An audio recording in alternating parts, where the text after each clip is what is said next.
Columbia Broadcasting System and its affiliated stations present Orson Welles and the Mercury Theater on the air in The War of the Worlds by H.G. Wells.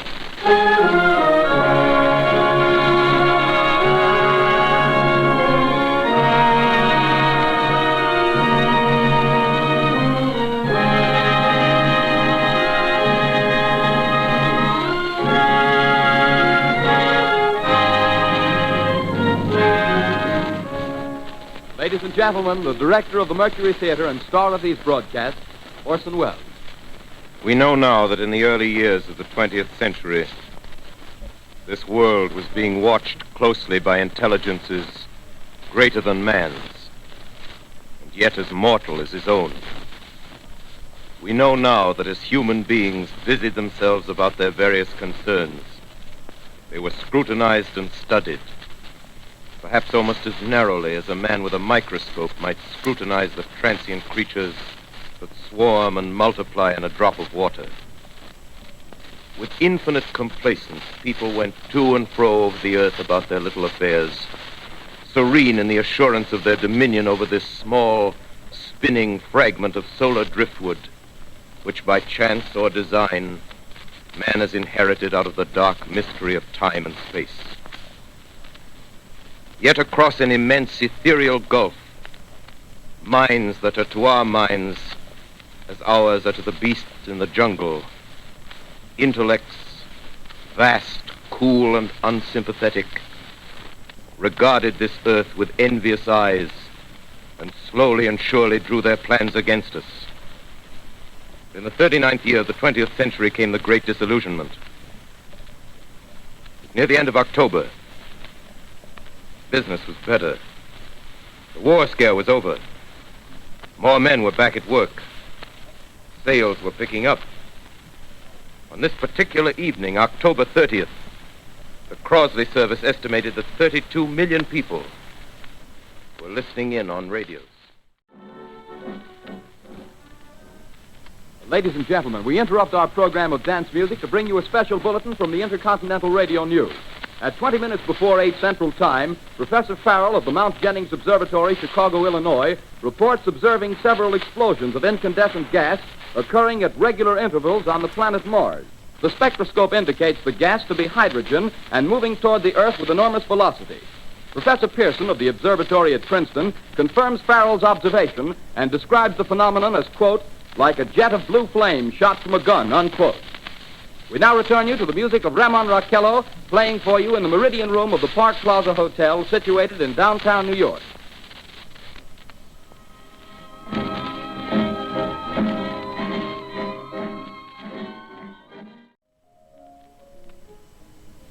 Ladies and gentlemen, here is the latest bulletin from the Intercontinental Radio News. Toronto, Canada. Professor Morse of Macmillan University reports observing a total of 3 explosions on the planet Mars between the hours of 7:45 p.m. and 9:20 p.m. Eastern Standard Time. This confirms earlier reports received from American observatories.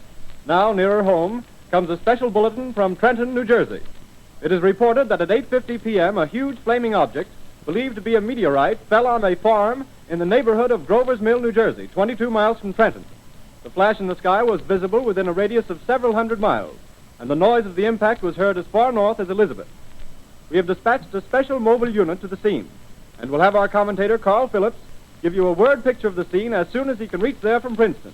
In the meantime, we take you to the Hotel Martinet in Brooklyn, where Bobby Millett and his orchestra are offering a program of dance music.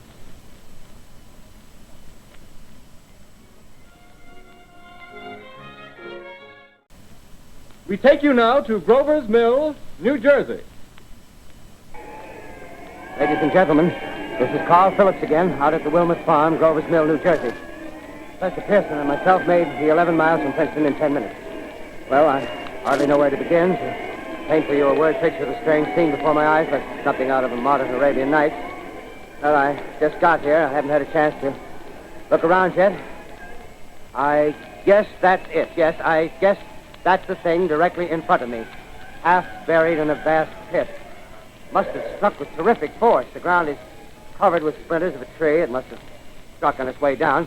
But I can see the object itself doesn't look very much like a meteor, at least not the meteors I've seen. It looks more like a huge cylinder. Has a diameter of, what would you say, Professor Pearson? What's that? What would you say, what's the diameter of this? About 30 yards. About 30 yards. The metal on the sheath is, well, I've never seen anything like it. The color is sort of yellowish white. Its curious spectators now are pressing close to the object in spite of the efforts of the police to keep them back. Getting in front of my line of vision. Would you mind standing one side, please? While the police are pushing the crowd back. Here's Mr. Wilmot, owner of the farm here. He may have some interesting facts to add. Mr. Wilmot, would you please tell the radio audience as much as you remember of this rather unusual visitor that dropped in your backyard? A step closer, please. Ladies and gentlemen, this is Mr. Wilmot. Well, I was listening to the radio. Closer and louder, please. Pardon me? Louder, please, closer. Yes. I was listening to the radio and kind of drowsing. Now, ladies and gentlemen, there's something I haven't mentioned in all this excitement, but it's becoming more distinct. Perhaps you've caught it already on your radio. Listen, please. Do you hear it? It's a curious humming sound that seems to come from inside the object. Right. I'll move the microphone nearer. Here. Now, we're not more than 25 feet away. Can you hear it now? Professor Pearson, Yes, Mr. Grover. can you tell us the meaning of that scraping noise inside the thing? Possibly the unequal cooling of its surface. I say, do you still think it's a meteor, Professor? I don't know what to think. The metal casing is definitely extraterrestrial. Not found on this Earth. Friction with the Earth's atmosphere usually tears holes in a meteorite. This thing is smooth, and you can see its cylindrical Just a minute. shape. Something's happening. Ladies and gentlemen, this is terrific. This end of the thing is beginning to flake off. The top is beginning to rotate like a screw, and the thing must be hollow. He's moving! Keep back there! Keep back there! Keep those men back! Keep back there! Keep those idiots back! Ladies, off! The top's loose! Look out there! Stand back! ladies and gentlemen, this is the most terrifying thing I've ever witnessed. Wait a minute. Someone's crawling out or something. I can see peering out of that black hole two luminous discs. The eyes, it might be a face, might be almost but heavens, something wriggling out of the shadow like a gray snake. Now it's another one and another one and another one. They look like tentacles to me. Oh, yeah, I can see the thing's body now. It's large as a bear. It glistens like wet leather, but that face, ladies and gentlemen, it's indescribable. I can hardly force myself to keep looking at it. It's so awful. The eyes are black and they gleam like a serpent. The mouth is kind of V-shaped with saliva dripping from its rimless lips. It seems to quiver and pulsate, and the monster or whatever it is can hardly move. It seems weighed down by possibly gravity or something. The thing's rising up now, and the crowd falls back. They've seen plenty. The most extraordinary experience, ladies and gentlemen. I can't find words. Well, I'll pull this microphone with me as I talk. I'll have to stop the description till I can take a new position. Hold on, will you please? I'll be right back in a minute. Flag of truce. If those creatures know what that means, what anything means. Wait a minute, something's happening. Humped shape is rising out of the pit. I can make out a small beam of light against a mirror. What's that? There's a jet of flame springing from the mirror, and it leaps right at the advancing men. It strikes them head on. Oh, Lord, they're turning into flames. Now the whole field's caught up by the woods, the barns, the gas tanks of the automobiles, spreading everywhere. It's coming this way now. It's about 20 yards to my right.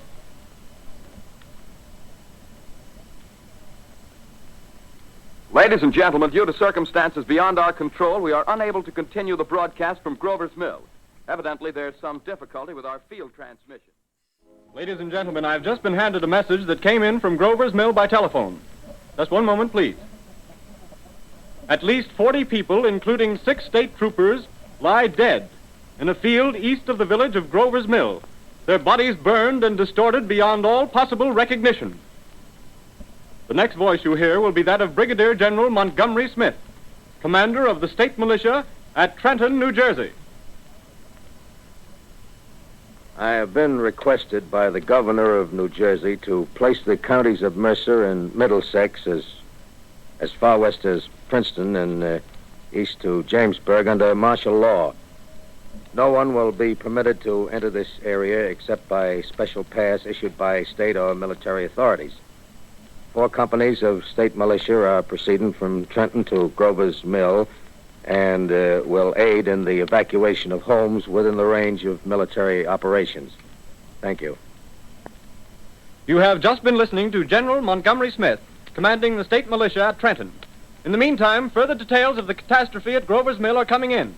The strange creatures, after unleashing their deadly assault, crawled back in their pit and made no attempt to prevent the efforts of the firemen to recover the bodies and extinguish the fire.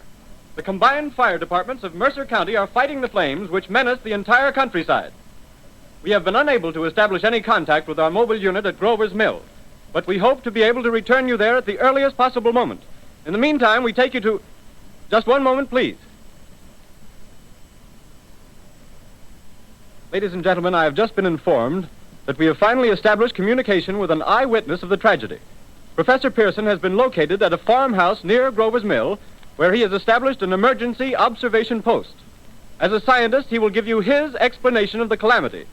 The next voice you hear will be that of Professor Pearson, brought to you by direct wire. Professor Pearson. Of the creatures in the rocket cylinder at Grover's Mill, I can give you no authoritative information, either as to their nature, their origin, or their purposes here on Earth. Of their destructive instrument, I might venture some conjectural explanation. For want of a better term, I shall refer to the mysterious weapon as a heat ray. It's all too evident that these creatures have scientific knowledge far in advance of our own. It's my guess that in some way they are able to generate an intense heat in a chamber of practically absolute non-conductivity. This intense heat they project in a parallel beam against any object they choose by means of a polished parabolic mirror of unknown composition, much as the mirror of a lighthouse projects a beam of light. That is my conjecture of the origin of the heat ray. Thank you, Professor Pearson. Ladies and gentlemen, here is a bulletin from Trenton. It is a brief statement informing us that the charred body of Carl Phillips has been identified in a Trenton hospital. Now here's another bulletin from Washington, D.C. The Office of the Director of the National Red Cross reports 10 units of Red Cross emergency workers have been assigned to the headquarters of the state militia, stationed outside of Grover's Mill, New Jersey. Here's a bulletin from State Police, Princeton Junction. The fires at Grover's Mill and vicinity are now under control. Scouts report all quiet in the pit, and there is no sign of life appearing from the mouth of the cylinder. Now, ladies and gentlemen, we have a special statement from Mr. Harry McDonald, Vice President in charge of operations. We have received a request from the state militia of Trenton to place at their disposal our entire broadcasting facilities. In view of the gravity of the situation, and believing that radio has a responsibility to serve in the public interest at all times, we are turning over our facilities to the state militia at Trenton. We take you now to the field headquarters of the state militia near Grover's Mill, New Jersey. This is Captain Lansing of the Signal Corps, attached to the state militia, now engaged in military operations in the vicinity of Grover's Mill. Situation arising from the reported presence of certain individuals of unidentified nature is now under complete control. The cylindrical object, which lies in a pit directly below our position, surrounded on all sides by 8 battalions of infantry, without heavy field pieces, but adequately armed with rifles and machine guns. All cause for alarm, if such cause ever existed, is now entirely unjustified. Things, whatever they are, do not even venture to poke their... Suddenly, I caught sight of the hood of a Martian machine, standing somewhere in Central Park, gleaming in the late afternoon sun. An insane idea. I rushed recklessly across Columbus Circle and into the park. I climbed a small hill above the pond at 60th Street, and from there I could see, standing in a silent row along the mall, 19 of those great metal titans, their cowls empty, their steel arms hanging listlessly by their sides. I looked in vain for the monsters that inhabit those machines. Suddenly, my eyes were attracted to the immense flock of black birds that hovered directly below me. They circled to the ground. And there before my eyes, stark and silent, lay the Martians with the hungry birds pecking and tearing brown shreds of flesh from their dead bodies. Later, when their bodies were examined in laboratories, it was found that they were killed by the putrefactive and disease bacteria against which their systems were unprepared. Plain, after all, man's defenses had failed by the humblest thing that God, his wisdom, has put upon this earth. Before the cylinder fell, there was a general persuasion that through all the deep of space, no life existed beyond the petty surface of our minute sphere. Now we see further. Dim and wonderful is the vision I've conjured up in my mind of life spreading slowly from this little seedbed of the solar system throughout the inanimate vastnesses of sidereal space. But a remote dream, maybe that the destruction of the Martians is only a reprieve to them and not to us. The future ordained, perhaps. Strange it now seems to sit in my peaceful study at Princeton, writing down this last chapter of the record, begun at a deserted farm in Grover's Mill. Strange to watch children playing in the streets. Strange to see young people strolling on the green where the new spring grass heals the last black scars of a bruised earth. Strange to watch the sightseers enter the museum where the dissembled parts of a Martian machine are kept on public view. Strange when I recall the time when I first saw it. Bright and clean-cut, hard and silent under the dawn of that last great day.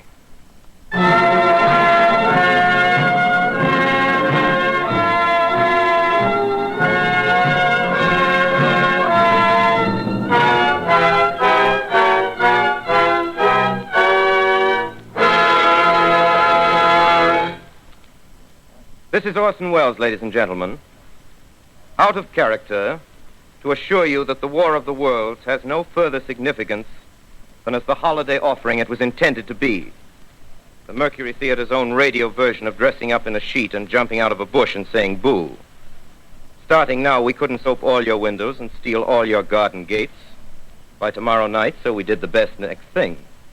We annihilated the world before your very ears and utterly destroyed the CBS. You will be relieved, I hope, to learn that we didn't mean it, and that both institutions are still open for business. So goodbye, everybody, and remember, please, for the next day or so, the terrible lesson you learned tonight. That grinning, glowing, globular invader of your living room is an inhabitant of the pumpkin patch, and if your doorbell rings and nobody's there, that was no Martian, it's Halloween.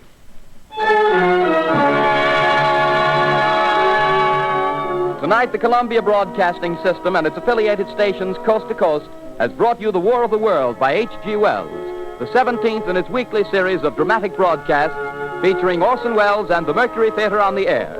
Next week, we present a dramatization of 3 famous short stories. This is the Columbia Broadcasting System.